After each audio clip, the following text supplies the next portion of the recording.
Hi friends, Tiffany here. Welcome to my quilting life.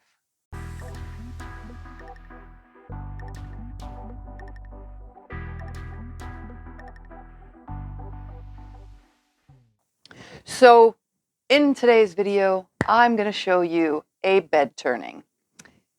Most of you don't even know what a bed turning is. It's not just picking up your mattress and turning it over, although that is still the turning of a bed. But when it comes to quilts, what is a bed turning? Today's video is going to be a bed turning. So I'm going to just summarize real quick because I'm not proficient at this, but the video very lightly sound, but hopefully you can hear the whole thing good enough if you turn your speakers up. In reality, a long time ago, the women that make quilts would put all their quilts on the bed. They'd just lay them out open on the bed. There was no quilt ladders. There was no whatever. There probably was, but they didn't use them. Not for quilts. They used them for climbing up onto the roof. But no, the women would make their quilts and then they would lay them on their beds. Now back then, a bed was like a full-size bed. That's a double bed for two people to sleep in. So double bed or smaller are the size of the beds that they had back in the day.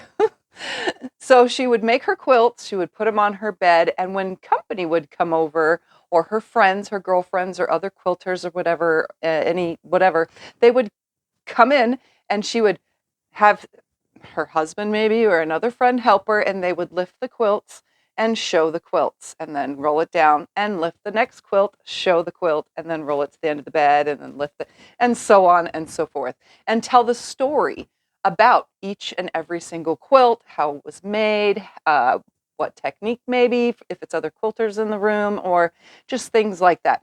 That's a summary. I'm probably not 100% correct, but this video that you are about to watch is going to have as much accuracy as possible. So this up next, coming up little in a second, if I stop talking, is a video from the quilt show here in Lake Havasu City of an antique bed turning. So without further ado, here is the video, and I'm going to stop talking. Got the winter Anyway, these are fest. my two helpers, and what we would like to do today is a bed turning. And the first question everybody asks is, what's a bed turning? I don't know what the heck you're talking about. And I don't know, somebody asked me to do this a number of years ago, and I started trying to do some research on it, and I did find a couple of references. One is that in the pioneer days, when a girl was ready to get married, she had to have 12 quilts in her dowry.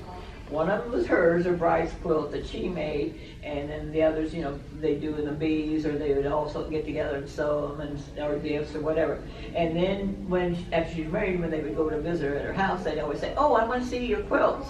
Well, she would lay them out on the bed and turn them one at a time, so we call that the bed turning.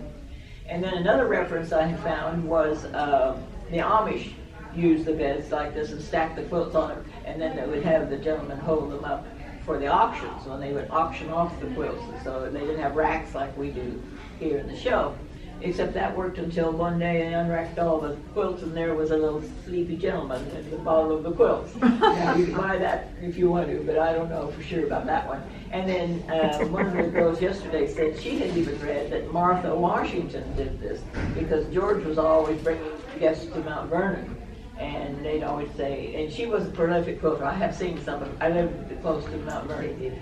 Yeah, close to Mount Vernon, and I've seen some of her quilts and everything. And she was a very prolific quilter, so they would say, "We want to see what you've made," and so she would have them on the bed. That's the safest place to store them. Actually, you want them out and you want them flat, and you want them where they can breathe. And I said, I call anybody at 5 o'clock asking if any of you still have them in the plastic. You should have them out of the plastic by now. Plastic is the worst thing you can do to store a quilt because it can't breathe. It sweats in there, and then all of a sudden when you do take it out, you'll find brown spots. Well, what it's doing is rusting away in there because it can't breathe. This is alive. Cotton is alive, so you want to give it air to breathe. So I always say, when I had my quilts in my store or spare bedroom, and people would call and see them coming over to give me 15 minutes, I got to empty the quilts off the bed. But other than that, you know, they're great. That's the best place to store them. They're nice and flat and they're out in the air, and that's what you want. So what we're going to do is show you some of the quilts. What we're doing here is we're showing you really where quilting come up through the ages, you might say, as compared to what you're going to see out there in the show, which is totally different because the quilts that they're doing over there, the colors are different. We go through fads just like we do anything. Fads of the different colors are popular, different shades. You could take the greens in this and then compare them with the greens that they're using in the shows now. It's totally different and totally amazing. Techniques are different, and a lot of these that you're seeing here are hand-pieced and hand-quilted. And we always say there are 4 ways that you can have a quilt. If you want, oh, by the way, what is a quilt? But 3 things. You got to have a top, you got to have a backing, and you got to have a batting in between. And you have to have some way of keeping it together, and that's where the quilting comes in. And we say we have 3 ways of quilting. You can't tie them, and you will find some quilts. We did one in class one time. I taught a quilting class at the college, and we did one day a quilting class where I had an old top. I said it's not worth anything, but we can sure practice tying on. So they had more fun tying all 8, 10 of them around the table, and we were tying that quilt.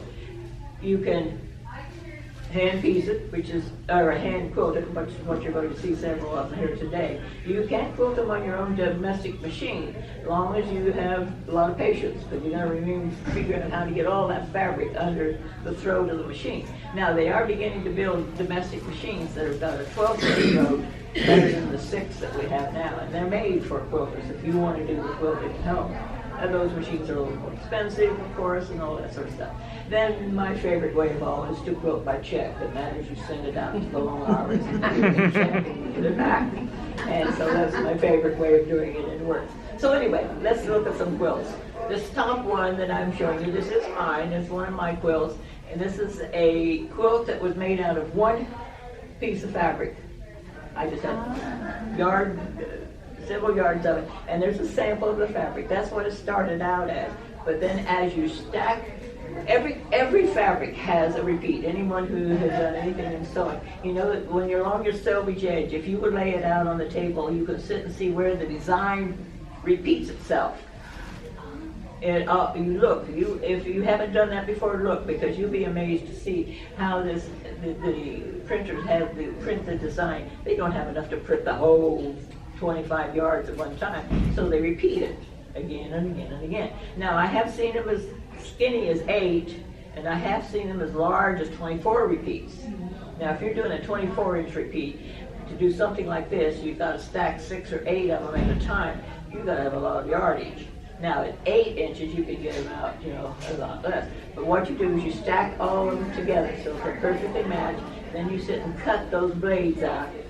And the difference between this, and some of you may have heard called stack and whack, that one is fussy cut, and you have to put them at certain places. This, you just stack them, cut them, then when you pull those pieces together and lay them out, you will get a different pattern with every one of them. You never know what you're going to get until you get there, and that's what makes it fun. So that's just a technique, and it's great way to use just one single piece of fabric. It's something especially that you really like. It needs to have a lot of pattern to it, and that's what creates all those designs. I did see one, it was a very popular thing we did back whenever we did so in 2000 or 2001 in there. And there was a print out with the little Volkswagen cars. And that one, when you did the repeat, she would come up with all sorts of things. One of them would have all the wheels coming around in the center. It's just the way the fabric would come together when you get to make your own thing. Anyway, enough about that. Let's go on. This one is a very popular pattern. This is grandmother's flower garden. And why you know it's a garden is because you have to have the pathway in between all of the flowers. And so you have the flowers going around, and then you have the path. If you don't have the path and they're sitting next to each other, and you have a whole quilt of nothing but the flowers, you might say, then it's called a mosaic. You just change the name. It's no longer a flower garden because it doesn't have the path. Still using those same hexagons in a circle.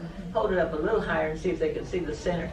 You notice that she did something different. This is the first time I've ever seen one done this way, where they took the colors and put them in a circle. See the center, then the blue ones, then the blue print, then the pink, and then the red, and so on.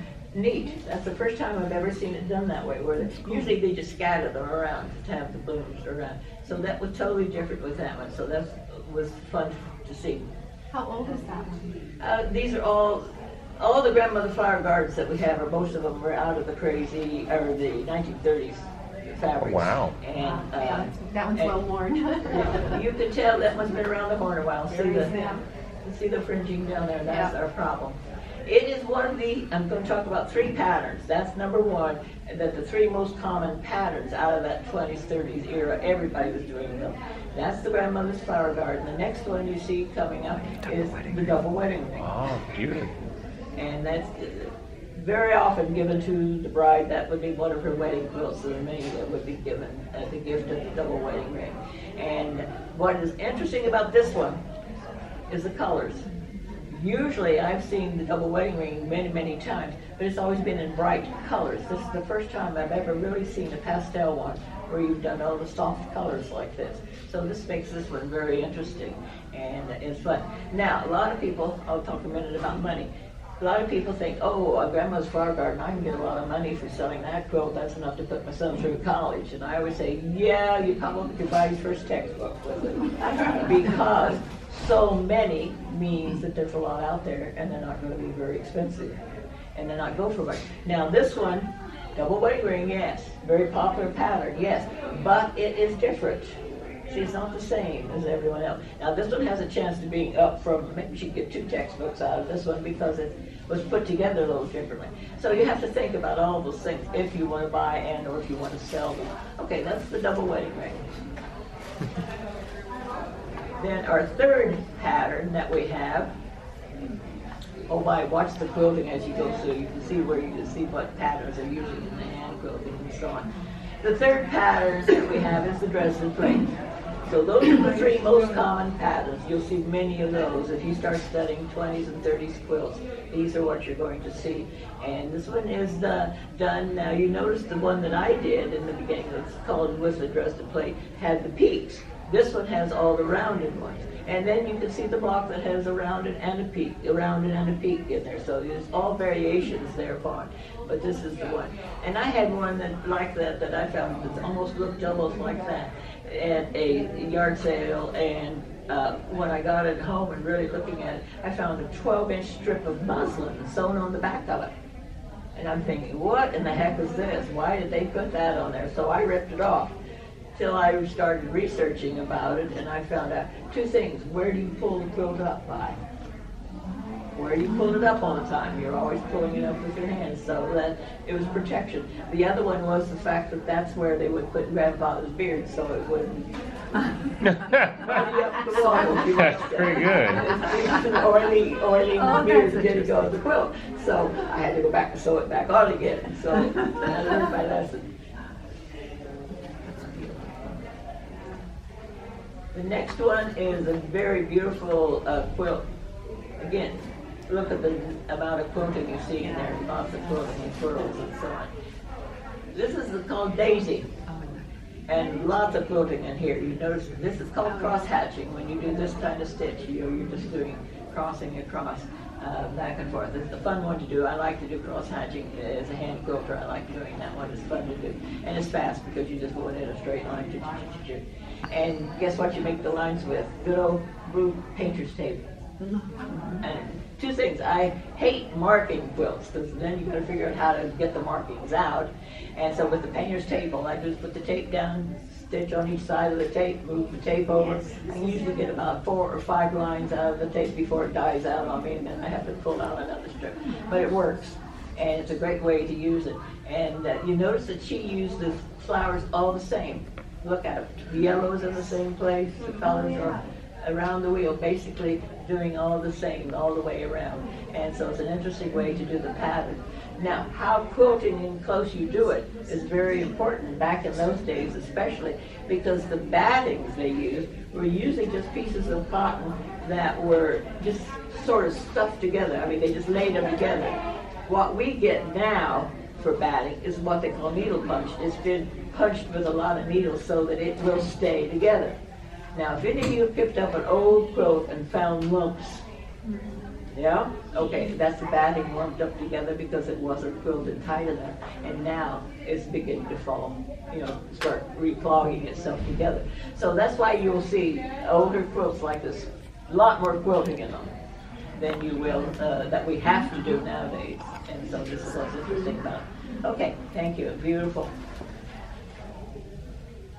See all the quilting, you can see that there's lots of quilting in there. That one will not clog because, it's done. Another popular quilt back in those days, and this like is an it. old pattern. In the 1890s, they 16 started lines. making what they call these crazy quilts. And they were using just leftover fabrics, things that they had around the house. They would do science, they would use the velveteens and the velveteens and the wools and the satins and so on. The hitch was they don't wear the same. So you would find them, and the taffetas may have deteriorated and shredded out and done that. And so this is where the problem comes in. And so they could deteriorate. The point of a crazy quilt was to show off your prowess as a needleworker.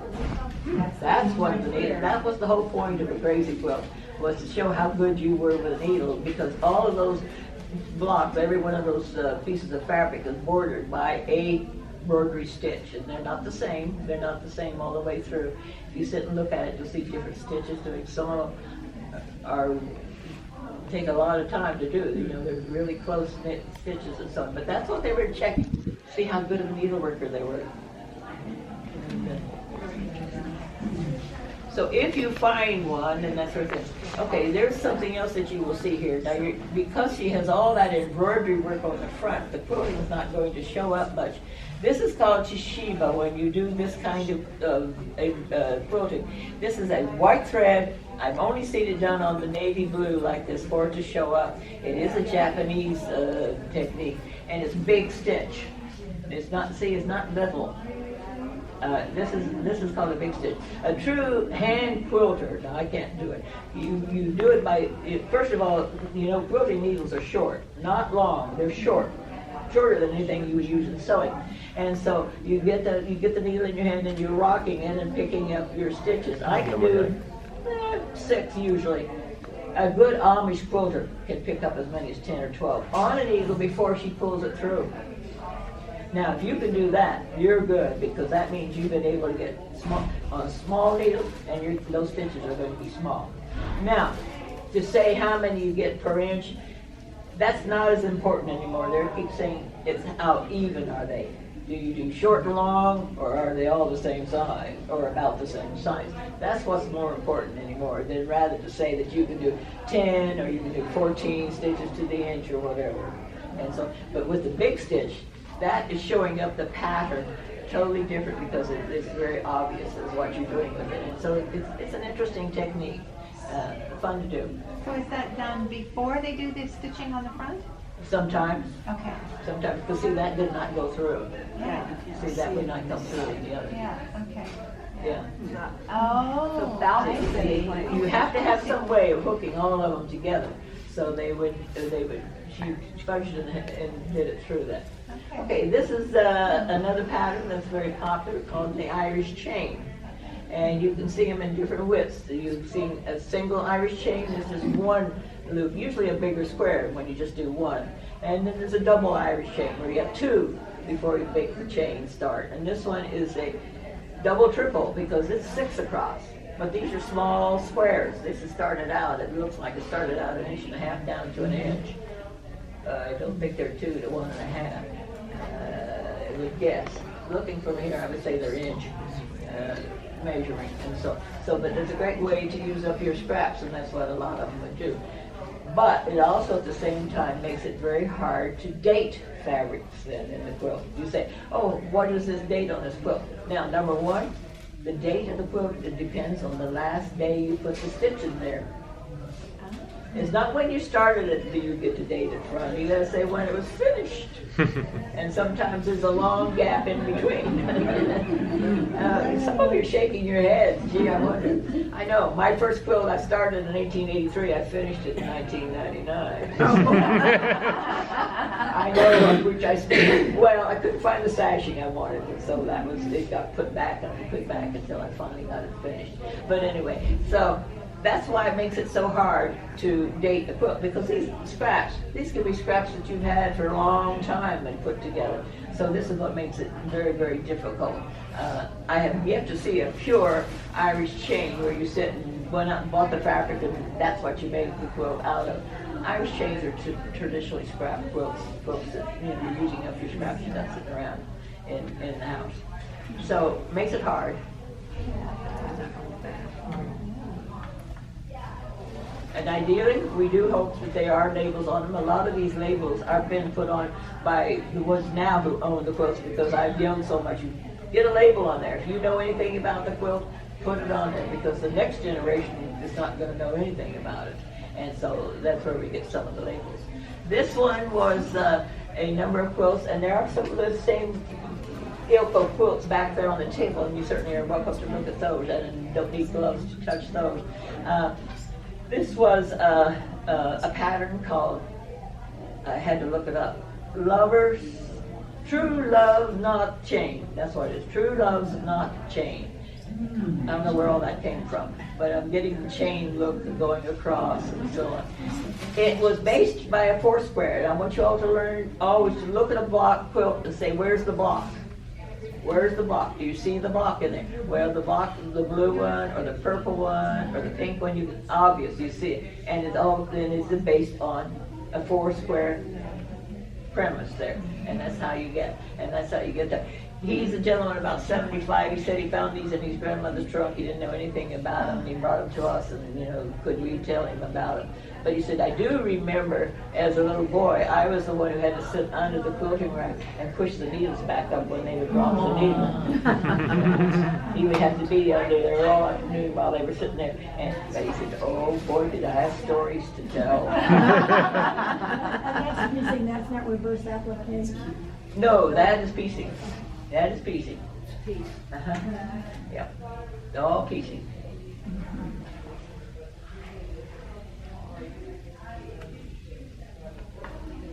And they did follow, see the swirls and so on, they did a certain pattern in there. Hey, remember as a young girl you would have your grandmother sit you down and say, you are going to learn how to embroider. Maybe you're 6 or 8, 10 years old. Every young girl was taught to embroidery back in those days. And so we have a lot of embroidery blocks around. And a lot of people will come to me and say, what can I do with them? Well, you can put them together in a quilt if you want to. Do whatever you want to with them and enjoy them. And so this is what you see here is embroidery blocks. But she did something interesting in the center. And she put a Bonnet Sue in there. That's an old pattern. Those came out in 1900, the Bonnet Sue girl. And how many know who the boy is, what he's called? Okay, Overall Bill. He always had overalls on. And all you do is see the back of his hat, the back of his overalls, and so on. But and if you see them as a pair, they're Sunbonnet Sue and Overall Bill, and neat and kind of interesting the way they did the quilting in the blank squares. See, showed up quilting there. Neat. Now, something else you're noticing, I hope, you notice there are not a lot of borders on these quilts. No. Why? Because the beds weren't that big. We only had maybe a full was the biggest bed they had. A lot of them were twins, a lot of them were cots. Who knew what size beds they were. And so they didn't need borders. Now we have beds that are queen and king and California king and so on. So to make the quilts fit the bed, we're going to start adding borders. So that's where the borders came in. We didn't have to do that before. And you notice most of these quilts do not have borders. This one is unusual in the fact that you've got the red background. Usually they're black, white, and cream, muslin colored, white or black, and it's unusual to find this much color. And one person in one of the groups said, I find that hard to sleep under. I don't know. Once I close my eyes, so what? But the name of that pattern is not double wedding ring. Everybody says, oh, that's double wedding ring. No, this is Pickle Dish. This is Pickle Dish. And you'll see, it looks like, you have the curves, which is what most of them get challenged by making the curve. But you see, it's not a true circle. It's more of an oval. And that's why you call it the Pickle Dish pattern instead of the double wedding ring. And where that pickle dish probably came from, in the Amish, if any of you've eaten in an Amish restaurant, you will always find a tray in the center of the table, and it will have 7 sweets and 7 sours. Now we might have apple butter, strawberry jam, grape jelly, all sorts of sweets. And then on the sours, you would have chow chow, dill pickles, and pickle relish, and pickled cauliflower, and all this. So they would have to have all these dishes, to hold all these different flavors. And I'm sure that's where the pickle dish came from, why it's called that. It's as good a story as I could come up with. I don't know. Look at the quilting on that, see how they do. And that's the easiest way, and of course, is following the pattern and emphasizing it again. This one we put in just because it's a child's quilt, and it's just a 4 square, and it is showing the different fabrics. And we use it to show how those fabrics are, you're not going to find many of those fabrics around today. You're not going to see them. Davy Crockett. Pardon? Davy Crockett. Oh, yes.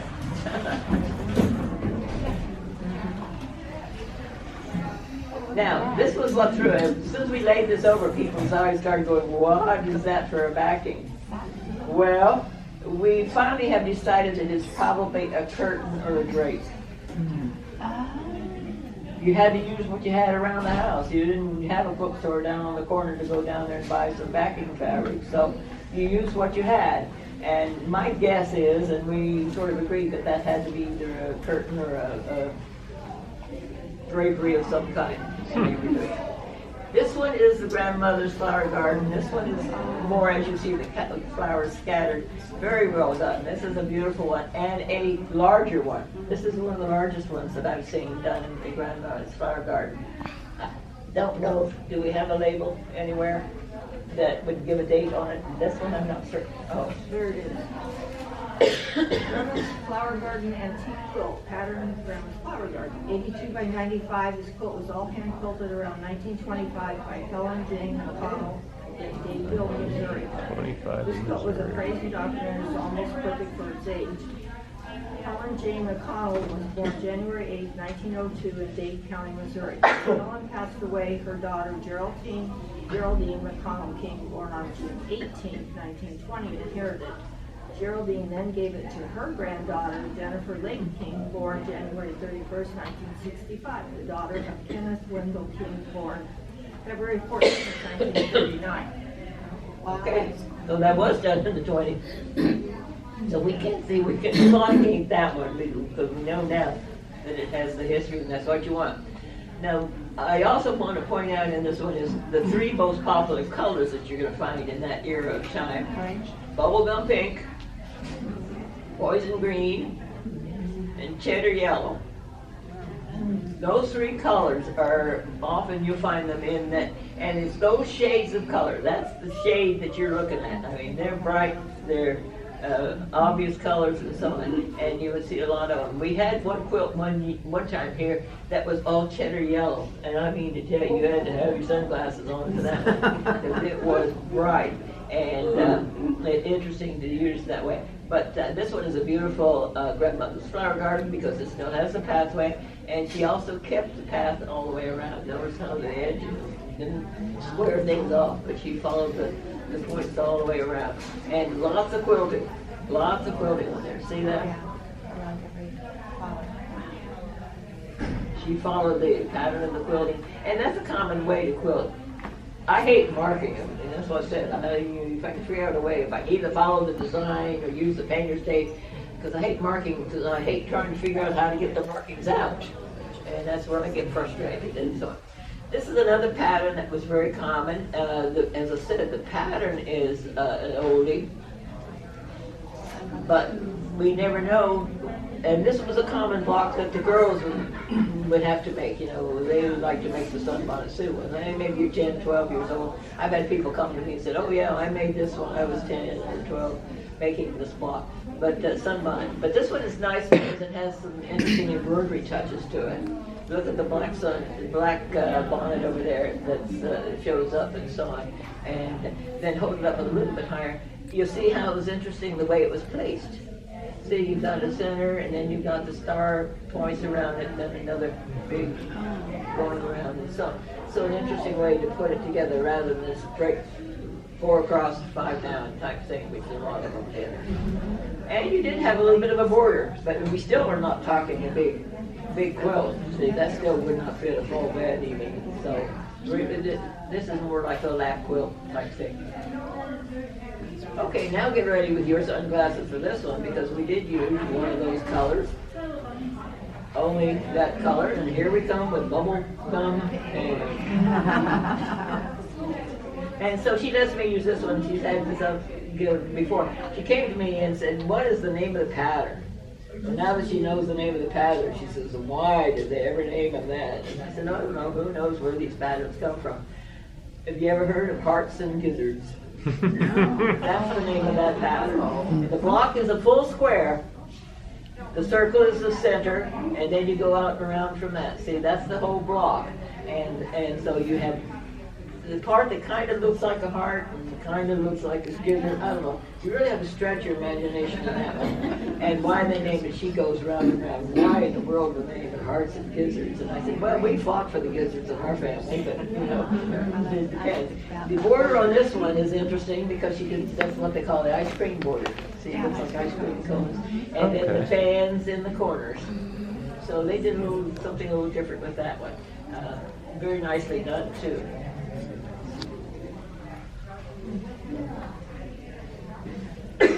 Capitalize again on the design, see with the quilting, you can tell that. This was one that Barb said she found at a yard sale, and I think, you can't tell it now, yesterday we had somehow the light show, it looked very flimsy, very light, and we're not certain that there's a hole. Yeah, is there batting? The backing. No, there's no backing. That's what I thought. This is what the one that they would call a summer quilt, because they would make them but not put batting in them, just simply because it was too hot. But they still wanted to have a cover on the bed, something to show. And so you would find these summer quilts. Where I first ran across the summer quilts is we were on a Tahiti, and in Tahiti they don't have a lot of the different islands. When they take you on the tours, they don't have a lot of public restrooms and things like that. So they would have arrangements with different houses as they were on the tour, and they would have snacks and drinks and something for us. But I always had to be sure that I had to use inside the house. So I found houses with the quilts, and I would say, "Oh, you have a quilt here." And she said, "Yes, but you'll notice that it is very light." And I said, "You don't have any batting in them?" And she said, "No, it's 88 today, it'll be 88 tonight, it'll be 88 tomorrow. Why do I?" Their temperatures really don't change much, and so that's the way they lived with it. Because you do know that a quilt is 3 things. It has to have that top and that batting and the backing. What's the age on those fabrics? Well, there again is another hard one, because see, it's scrappy, and you don't know. So it could be anything. I'm saying it's probably in the 50s, but I don't know. Seeing some of the patterns in there, do you have any kind of a label on it? It says 1943. Okay, well, 43, 50s. It's not 30s. I know that, and so yes. And that's a great way, again, to use up scraps. And now she called it something else. We looked it up in the book, and it's called, Diamond Beauty. what she called it? Diamond Beauty. Yeah, and see, they lose me on that, Diamond Beauty. We found it as named Endless Chain. So, depends. And there are different names. If you look in the book, I have a book this fat with the every block in it, and each block in there is an inch drawing. So there's thousands of, I think there's almost 4,000 blocks in there. And you'll find one, and then they'll have about 6 names for it. Yeah. Different areas of the country will call it something different. And so we have that. Well, that's But Diamond it's a Beauty good where scrap she quilt. was It's from. a fun one to, if you can pick them up, I think she got it for 25 or something like that. If you didn't pay a lot of money for it, it's that kind of thing. It's hard to get your money back out of these, you know that. It's hard to get them out. This is another one. Sometimes you want to say, oh, I want to use up all my florals. I have a lot of floral prints. I'd like to use them all up in a quilt. And so that's what they did here. This is actually called Trip Around the World. That's the name of the box. She has a pattern and it's called Jewel Box. I've never heard it called that, but it's okay. Now if you can hang it a little higher so they can see the center. This is almost a medallion quilt. A medallion quilt means you start from the center and work out. And usually the center is something very, very fancy, pretty, and then you want to just make borders, you know, showing on out from here. What she did, she started with the yellow center, and then she did the squares, kept going around and around, then did a whole row of green, pinks, lilacs, yellows, blues, and so it just kept going. And then you just keep going as long as you would, and that's why it's called Trip Around the World. When you get as far as you want to go, you quit. That's that. Now that one was a quilt by check. And you can tell that because of the regular design on there. That's not something that you could ever do by hand quilting and something like that. And you can see how the swirls are always so smooth. Now, we would fuss a little bit about it if it was done by check because you'll see the wrinkles that go in there. And that's something that's very hard not to get in there. This last one is one of mine. And it was something that I treasure because it was, back in the beginning when quilting groups were starting to form on the internet. All of a sudden I got this notice saying, would any of you be interested in an international block swap? You make 18 blocks, keep one, and then send them out to 17 different addresses that we will give you. I said, sure, sounds like fun. My husband said, yeah, you're going to get 18 back. You got to be kidding me. And I said, yeah, I know. It's like that. When you send out $1 and you're going to make $100 on the chain rings and so on. Well, I got them. I got them all back. I got them all in the time frame that we were supposed to do it. And I won't go through each block, but it was fun to get these from different. And they really did become a race because Gina and I were seeing who could get to the mailbox first to see where these were coming from. Because first one up there is the one who was in charge. She is from Arlington, Texas, and it has a Western motif. The third one over, I think, is New Zealand. I think it's written on it. Yeah, I think that was New Zealand. The second one next to you, Barb, the second row, the yellow, that is, hold that up a little bit more. That is the grandmother of the girl who was running the thing. She made those little dresses to go in soap dishes. That's what that is. She appliqued that on there, if you remember back in the days when we did that. You see the Canadian ones that come from Canada, the maple leaves. Yep. The one that's right under your hand there, the third row down there, that one is from Italy. And then, where's the horse? Okay, there's the horse. Anybody know where that one's? Sweden, definitely. That one is a Swedish design motif. They use a lot of that in their design. This one, the fourth row down here, I got this one, and she said, I know it's supposed to be moon over the mountain, but I live in the Four Corners, so I call it moon over a mesa. I said, okay, makes sense to me. I think that one over there might be New Zealand. The blue and green one there by you, Barb. Yes. New Zealand. And Australia. Yeah, Australia. And so I've got Europe, I've got Australia, New Zealand, United States, Canada, and so it truly is an international one. And then the bottom one down here, I guess you figured out which one was Arizona. The coyote. Yeah. Where's that one from? At the time, it was, the motif, and all of them gave me good marks for that because Kenya. In Europe and things Second like one that, over they had there? seen it. That's so, Kenya. To have one like that, they were cheap. This little one over there was the last one. It came in last because it is from Kenya, Africa. And she said, I was going to send you some African fabrics, but I was afraid that they would not handle well in the quilt because I didn't know whether, the colors would fade or die or run or whatever, this sort of thing. So she just sent this print that she did have an African design.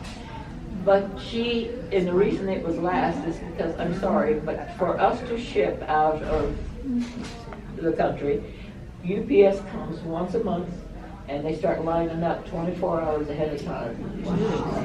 So she said, the girl who is in charge said, you send them all to me and I will send them out. So she didn't have to sit there and send 17 of them out and that sort of thing. Then I left short. Now I have 2 blank squares because you usually do a 4 by 5 square.